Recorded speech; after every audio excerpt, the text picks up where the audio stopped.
morning to all. So in this lecture, we are going to discuss what do you mean by canonical form and how to convert one normal expression into canonical format, how to convert canonical SOP into POS and canonical POS into SOP. These are all the prerequisites for KMAP. So in the previous classes, we have discussed what is min term, what is max term, what is SOP and what is POS. Okay. So in this lecture, we are going to discuss about the canonical format. Okay. Let me explain what do you mean by canonical. Canonical means all the terms, that is, if say for example, if f is equal to AB plus A bar B, and another one expression is f is equal to A plus AB. Have a look at the first expression. Two terms are available. All the two terms are having both variables AB. But here, only the second term is having the variable AB. First one is B is missing. So this is not a proper canonical format. This is a canonical format. So in case A, B, C, three variables are there, means every term should have all the three variables either in a complemented format or uncomplemented format. That is what canonical format. Okay, let's canonical SOP form. So it is canonical sum of product form. So in this form, each product term contains all literals. That is, here AB is one literal and A bar B is another one literal. These product terms are nothing but min terms. Yes, AB is one min term, A bar B is another one min term. Hence, canonical form is also called sum of min terms. Yes, sum of min terms form. First, identify the min terms for which the output variable is 1 and then do the logical OR of these min terms in order to get the Boolean expression function corresponding to the output variable. Yes, in the previous lecture itself we have discussed if any variable is missing. So here B is missing, right? So what we need to do? Here we need to add B plus B bar. According to Boolean law, we need to add the missed variable B plus B bar. This value is equal to, defaultly this value is equal to 1. So now multiply A with B plus B bar. So AB bar and this AB bar. So totally AB plus AB bar plus AB bar.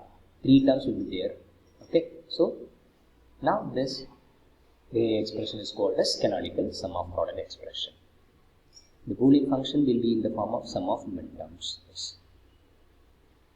Have a look at the one example. Input and output. So three variables P, Q, R is three input values and F is one output. So 3 input, 8 possible combinations. Okay, and these are all the sum of the outputs for some of the combinations. So consider the following truth table. Output is 1 for 4 combinations. Yes, on 1, 2, 3, 4 combinations. The corresponding min terms are, so for this the min term is, this is P bar, Q, R, and here P, Q bar, R, P, Q, R bar, P, Q, R. Okay. Right. By doing logical OR of these 4 min terms, we will get the Boolean function of output left. Yes. See, this is the Boolean function output. So here 4 literals are available. All the literals are having all the variables. This is one canonical SOP form of output. So if we are having all the possible combinations of input, now only we can be able to get this canonical format. Okay. See, we can represent this function is in a min term format. M3, M5, M6, M7. Otherwise, simply we can written as summation M. Here summation M is indicates min term. So inside the bracket 3, 5, 6, 7. Okay. Right. Canonical POS form. So canonical POS form means canonical product of sum form. In this form, each sum term contains all literals. Yes, similar to canonical SOP. Okay. So these are all nothing but max terms. So we can call it as a product of max terms form. Yes. So first identify the max terms. The output variable is 0 and then do the logical AND of those max terms in order to get the Boolean expression. That is, in the previous lecture we have discussed If any one variable is missing, in that place we need to use a bar. Okay, because this value is equal to a bar value is equal to 0. Wherever the variable is missed, we need to use this a bar or bb bar or cc bar according to that given expression. Use this. Yes, Boolean function will be in the form of product of max terms. Yes, and this is one of the example. So consider the truth table, the same truth table. The previous example we have taken now, the same truth table. In 4 places we are having the outputs are is equal to, now here POS, so only consider zeros. So here 1 0, 2, 3, 4 0. So we need to concentrate on only zeros, not a 1, because this is POS. So what is the expression for this 0? Here 0 means normal, 1 means complement. So P plus, this is P, Q, R, P plus Q plus R, where it is? Here it is. P plus Q plus R. Then for this 0, P plus Q plus R bar, P plus Q plus R bar, this 0. P plus Q bar plus R, P plus Q bar plus R. Then P bar plus Q plus R. Okay, so we can write this values. This is 0, and this is 1, this is 2, and this is 4. So we can write it as an f of f is equal to m0, m1, m2, m4. Otherwise, caps by m 0, 1, 2, 4. Okay, so this is the way to represent max terms.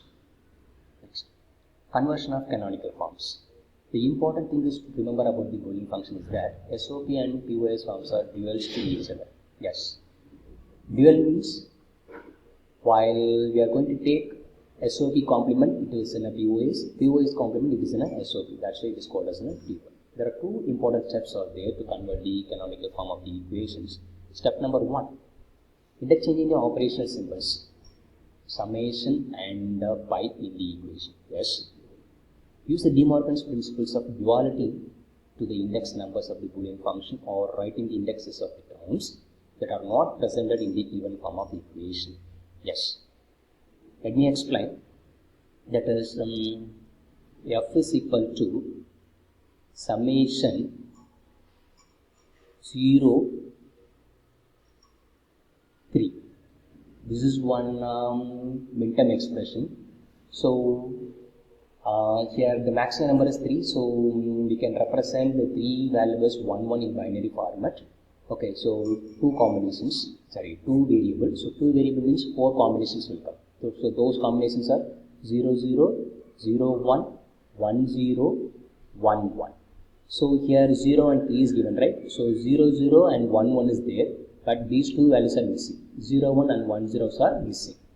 Okay, so this is min term. While writing in the max term, the same expression, so simply we can write f is equal to caps pi, open the bracket, 1 comma 2. The missing variables here you have to write. This is a simple way to convert canonical SOP into canonical POS. Okay, first check the maximum number and identify how many number of variables they have used. Either it is a 2 variable or 3 variable.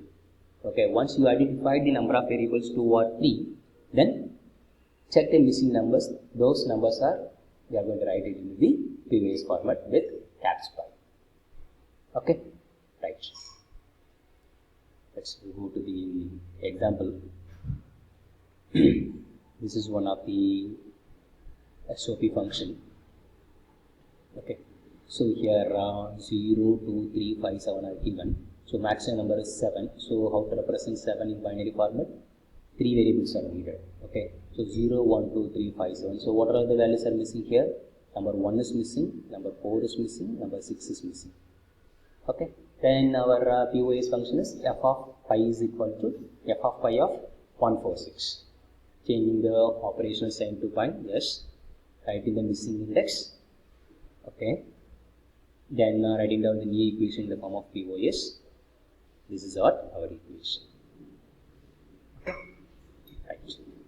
Then conversion of POS form into SOP. Same one. First change the notation, then identify the missing indexes, then write the equation.